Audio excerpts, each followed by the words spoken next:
Assalamualaikum warahmatullahi wabarakatuh. Waalaikumsalam warahmatullahi wabarakatuh.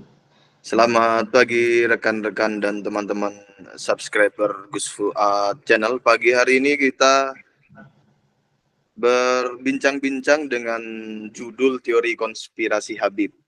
Membaca gerakan klan Habib Alwi di Indonesia bersama narasumber kita pagi ini, yaitu Dr. Soleh Basyari. Beliau adalah Direktur Eksekutif CSIS Jakarta, Center Strategic on Islamic and International Studies. Beliau juga peneliti syariat dan HAM Kompolnas, Komisi Kepolisian Nasional.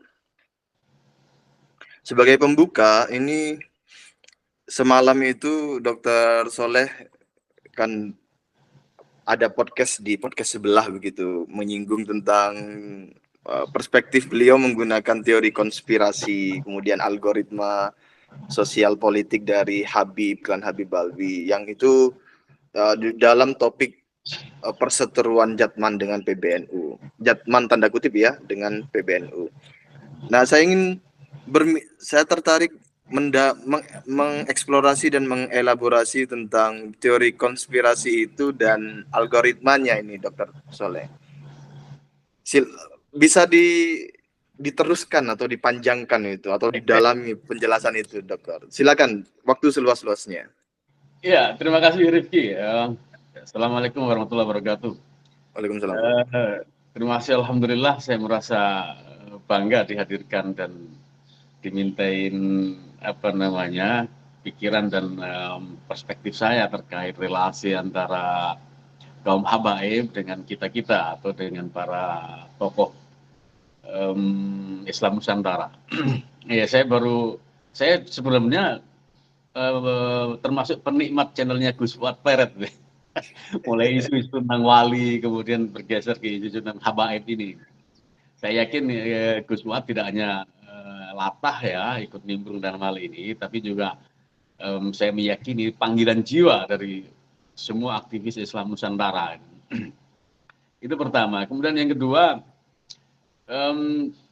iya, sebenarnya saya hanya sekilas saja semalam menyinggung tentang teori konspirasi, utamanya dalam melihat atau untuk melihat perspektif apa yang terjadi dinamika para habaib ini, khususnya Habib Lutfi.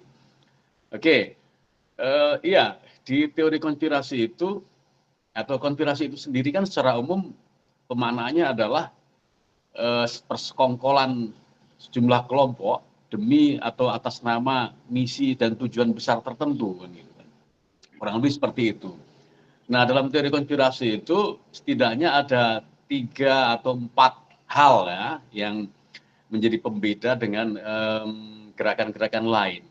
Pertama adalah apa yang disebut oleh Adolf Hitler itu Global Lüge atau kebohongan besar.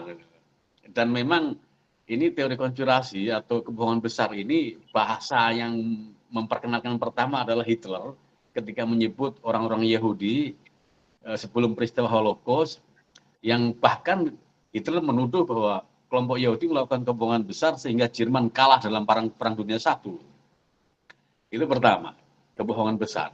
Kemudian yang kedua adalah ciri utama dari konspirasi itu pseudo history, sejarah semu atau sejarah palsu. Jadi pemalsuan itu dilakukan dengan sengaja. Tujuannya apa? Tujuannya pertama seperti tadi saya kembalikan pada definisi tentang konspirasi, untuk mencapai tujuan-tujuan besar tertentu. Bukan tujuan biasa ini, tujuan besar. Kemudian yang ketiga, ciri utama dari konspirasi itu adalah distorsi kebenaran. Oke. Jadi mereka dengan sengaja melakukan pembelokan atau pengalihan dari yang sebenarnya menjadi yang semu, menjadi yang pseudo, menjadi yang artifisial. Jadi, nah ini sekaligus yang keempat adalah teori konspirasi itu selalu menghindari apa yang disebut dengan riset, kajian, dan penelitian-penelitian ilmiah. Kalau kemudian Kiai Imad melakukan riset, itu adalah musuh besar bersama bagi mereka. Oke.